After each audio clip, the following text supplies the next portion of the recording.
বান্ধবীর বিয়ের বৌভাতে যাওয়া শেয়ার করলাম আর আসা শেয়ার করব না, এটা কিভাবে হতে পারে বলো। সেটাও তো 9 ঘন্টার একটা জার্নি ছিল। নমস্কার সবাইকে, কেমন আছো সবাই? আমার নতুন একটি ব্লগে সবাইকে স্বাগত জানাই। তো আমরা রওনা দিয়ে দিয়েছিলাম বান্ধবীর বৌভাত থেকে বাড়ি ফেরার পথে। এদিকে আমরা সবাই গাড়িতে উঠে গিয়েছিলাম, আর ওই যে আমার বান্ধবী দাঁড়িয়েছিল, ওর একটু মন খারাপ হচ্ছিল। মন খারাপ হওয়াটা তো স্বাভাবিকই, আমরা সবাই চলে যাচ্ছি, ও আবার ওইখানে একা থাকবে। তো ঠিক আছে, দাদারা অনেক ভালো ছিল, ওর একটুও মন খারাপ হয়নি।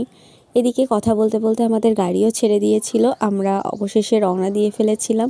এদিকে আমরা আবার হট করে একটু চা ব্রেক নিয়ে নিয়েছিলাম, এটা যদিও একটু রাতে ছিল। তারপর এই তো আবার গাড়িতে উঠে গিয়েছিলাম। যেহেতু রাত ছিল, আমরা খুব একটা বাইরে বের হইতে পারিনি, তো গাড়ির জার্নি বেশি ছিল। আর আমরা গাড়ির থেকেই সুন্দর সুন্দর ভিডিও আর ক্লিপ নিচ্ছিলাম। আর এদিকে কিন্তু আমাদের গাড়িতে অনেক সুন্দর সুন্দর গান বাজতেছিল, যেগুলো আমি দিতে পারিনি, কিন্তু আসলে অনেক সুন্দর সুন্দর গান বাজতেছিল। আর জার্নিটা ছিল খুবই মজাদার।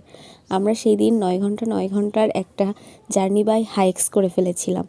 তো এখানে তখন মেবি বাজে 11টা না 12টা, তখন আমরা একটা ধাবায় থাকি এবং সুন্দর সুন্দর করে গরম গরম চা খাই, যেহেতু সেই সময় ভালোই শীত ছিল, তো চা খেতে খুবই মজা লাগতেছিল।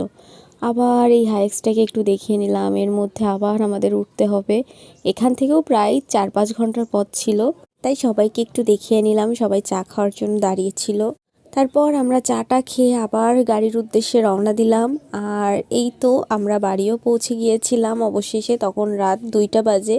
তো কেমন লাগলো আমার মিনি ব্লগটা অবশ্যই জানাবে, ভালো লাগলে একটা লাইক করে দিবে। টাটা সবাইকে, ভালো থাকবে সবাই।